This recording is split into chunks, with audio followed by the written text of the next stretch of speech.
WCBI News at 10 starts now. Until we begin to talk about a Ricky Ball, a Jonathan Sanders, Antoine Shupert.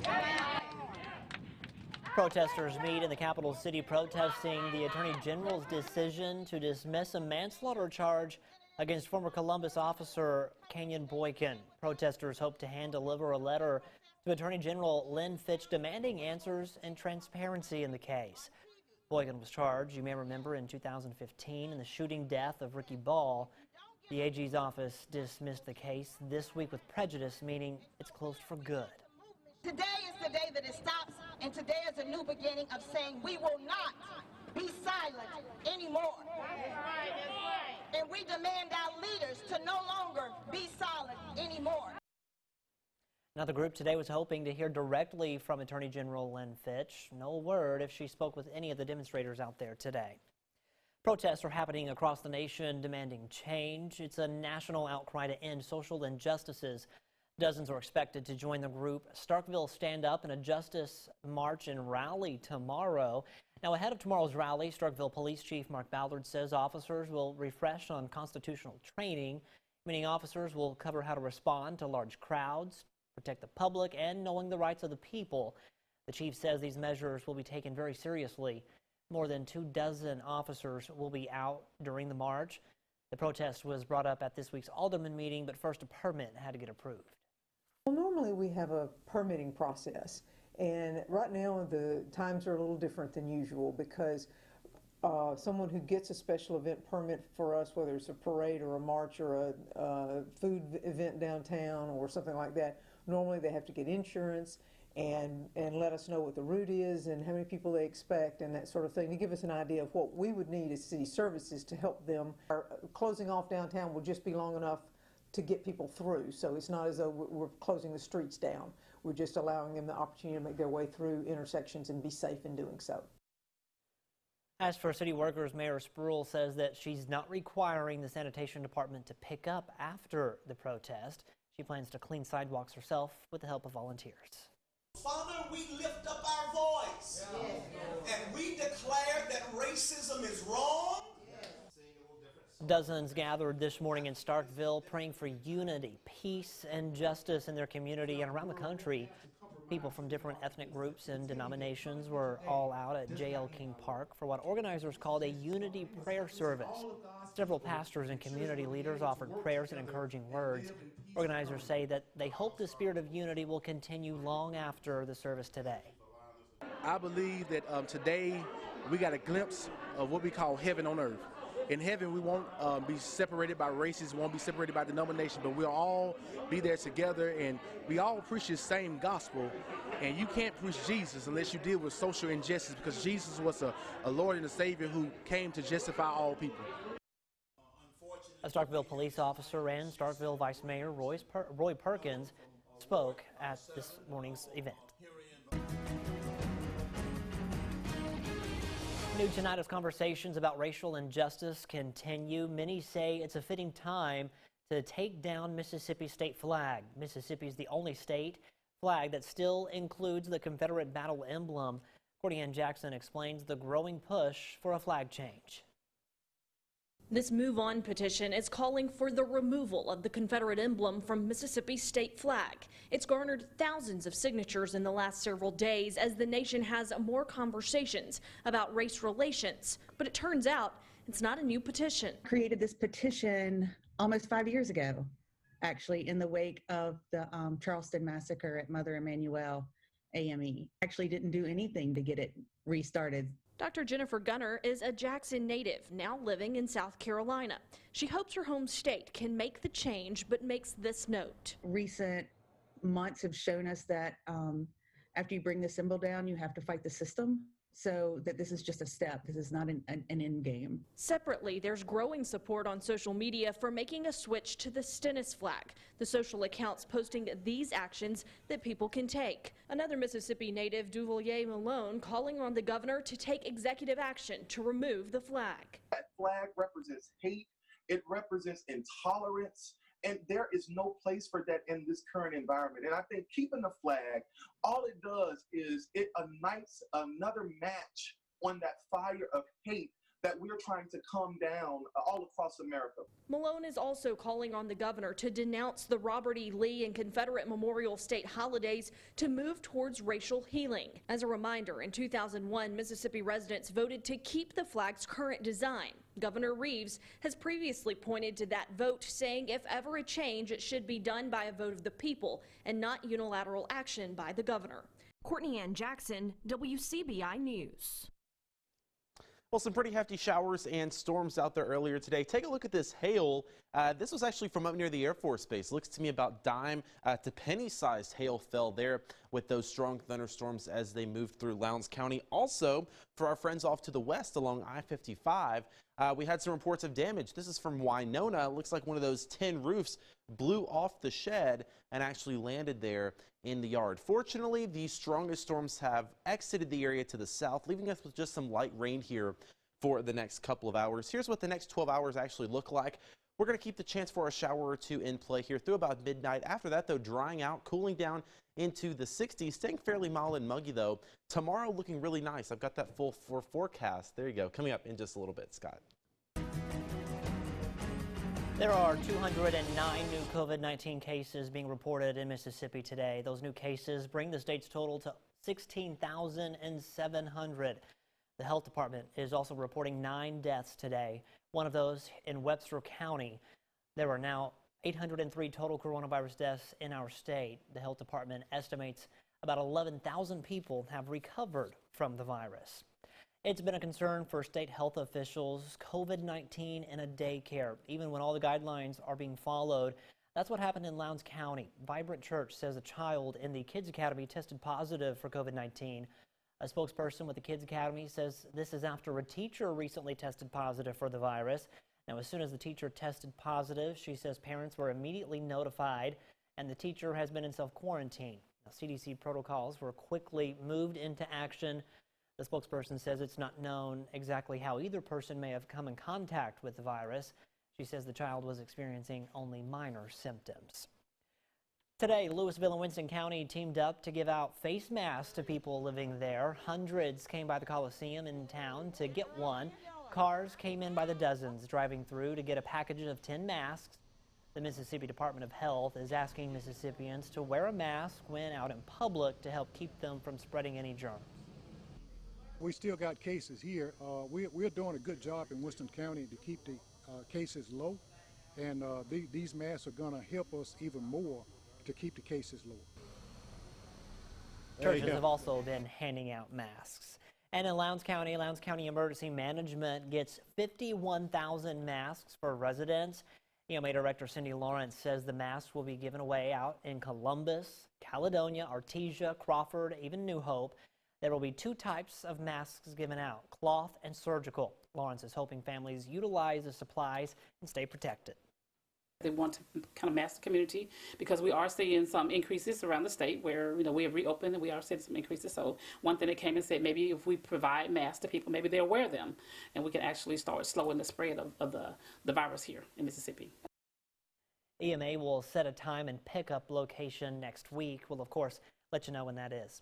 All right, we're going to send things over to meteorologist Trevor Burchett. Trevor, you called me out during the 9 o'clock show, so I'm not going to let it happen this time. You know now what's the forecast? It's going to be great this weekend. It's going to be nice, maybe a shower or two, but hey, somebody actually listened to me when I told my forecast for once. Take a look at the forecast. Normally we get dogs and cats. Tonight we have a billy goat. Billy the billy goat has his sun hat on for the weekend, and he's going to need it. Take a look at this, a mix of sun and clouds, maybe a shower on Saturday. I really think we're looking nice. That is at least until Monday. That's when we've got to deal with the remnants of Tropical Storm Cristobal. I'll tell you all about it coming up right after this. Your WCBI First Alert AccuWeather forecast with meteorologist Trevor Burchett. Well, today not the best day for any backyard activities like the pool, but tomorrow going to be a lot better. Take a look at this. Your Saturday forecast, 93 for the high. We're going to stick with a mix of sun and clouds, so not completely cloudy, not completely sunny, but I think you'll see plenty of sunshine out there tomorrow. Also, can't rule out an isolated shower, but hey, it is the summertime.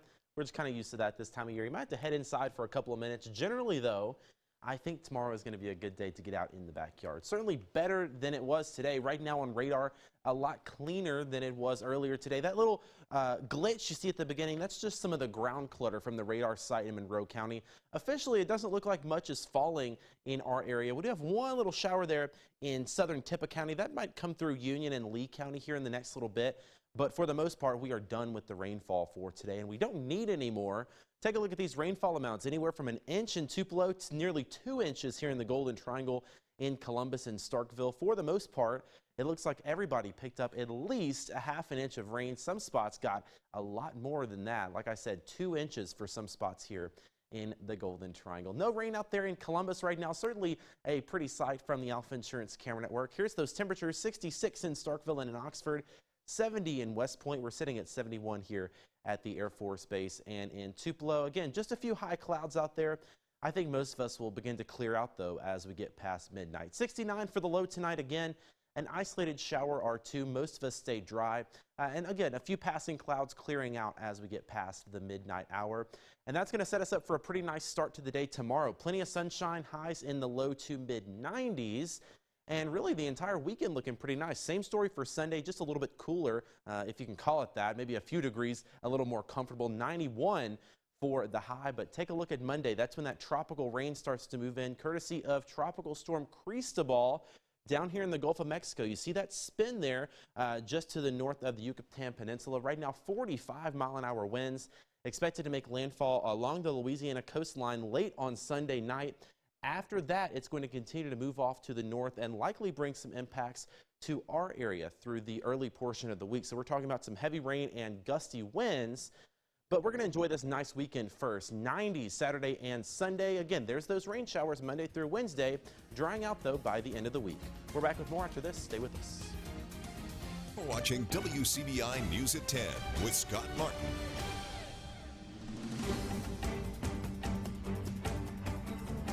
COVID-19 has been the reason why many events and festivals have shut down this year, but the virus would not be the final curtain call for the annual Tupelo Elvis Festival. Our Allie Martin tells us how the King of Rock and Roll and his fans are shaking things up virtually. A few months ago, it became clear that an in-person Tupelo Elvis Festival wasn't going to happen this year.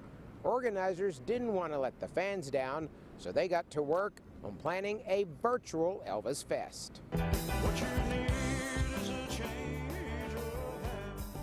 The Elvis tribute artists are performing from wherever they are.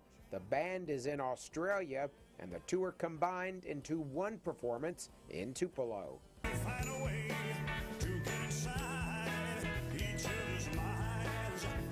This is happening with fans watching around the world on their screen. We've really come together as a team to do whatever was needed to make it happen. Festival Executive Director Debbie Brandenburg says it has taken a lot of coordination with artists in different time zones, sending in video clips. He has won multiple festivals, including the Tupelo Elvis Festival in 2017. Elvis Festival MC Tom Brown pre-recorded all of the introductions for the segments throughout Tupelo, foregoing his usual Elvis-themed jackets. Because we were moving all over town and outside, I dipped into my Lansky shirt collection. Much like the one you see here, the stained glass peacocks. Brown says festival organizers, fans, and the tribute artist are thankful technology is allowing the event to continue. In the last couple of months, all of us have gotten used to watching things on television that are not quite what we were used to, and I think now everybody is just excited that events like this are happening, and they look past all the technical glitches, they look past all that. They love that these guys are doing this contribution for Elvis from wherever they are in the world, knowing that if we all could, we would be in Tupelo. The virtual Elvis Fest wraps up Sunday morning with a gospel concert. An online love offering will be taken, and proceeds benefit St. Jude Children's Research Hospital. It's one of the many charities Elvis supported during his life. In Tupelo, Allie Martin, WCBI News. To view the schedule and events, just go to the Facebook page for the Tupelo Elvis Festival. A few Diamond Dogs seniors prepare to return in 2021 to take care of unfinished business. More on that next in sports. WCBI Sports with Courtney Robb. Some promising news out of Starkville for Mississippi State baseball fans. 4 of the Diamond Dogs' 5 seniors and grad transfers are ready to return to Dudy Noble for a do-over. First reported by Joel Coleman of Sports Illustrated's Cowbell Corner. According to head coach Chris Lamonis, pitcher Spencer Price, Riley Self, Carlisle Kessler, and Jack Egan will return to play for State in 2021. This is still subject to change with the MLB draft on the horizon. The Bulldogs ended its season on a 5-game win streak, finishing 12-4 overall.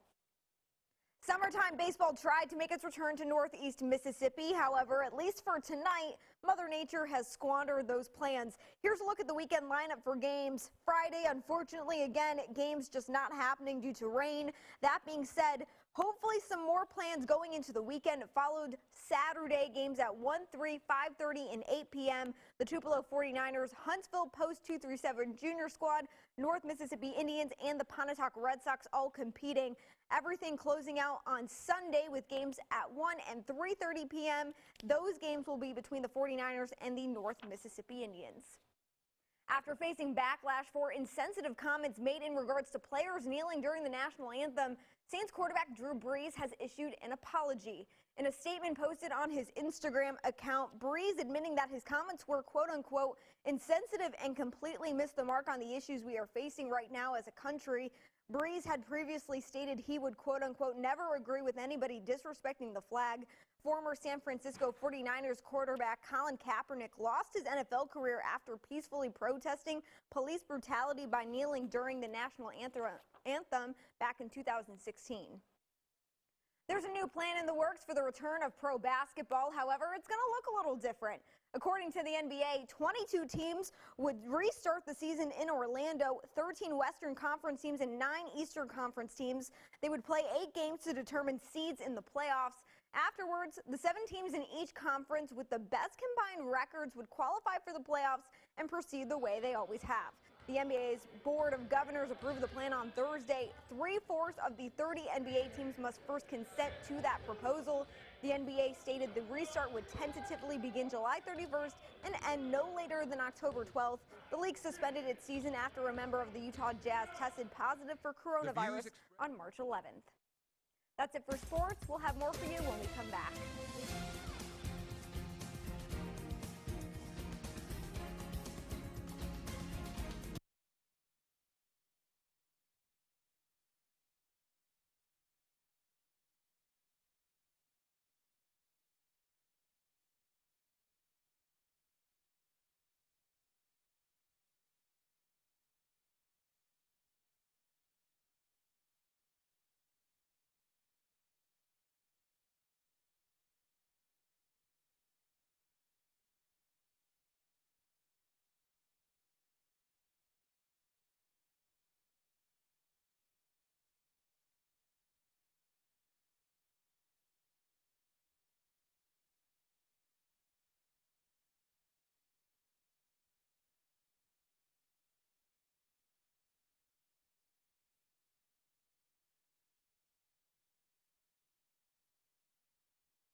Although many businesses are starting to reopen, most of us are still spending a lot of time at home. It's still harder to see most of our friends and family, at least in person. Let's look at some tech you can use to stay in touch virtually. I'm Emily Gasulo, and this is Tech Bite.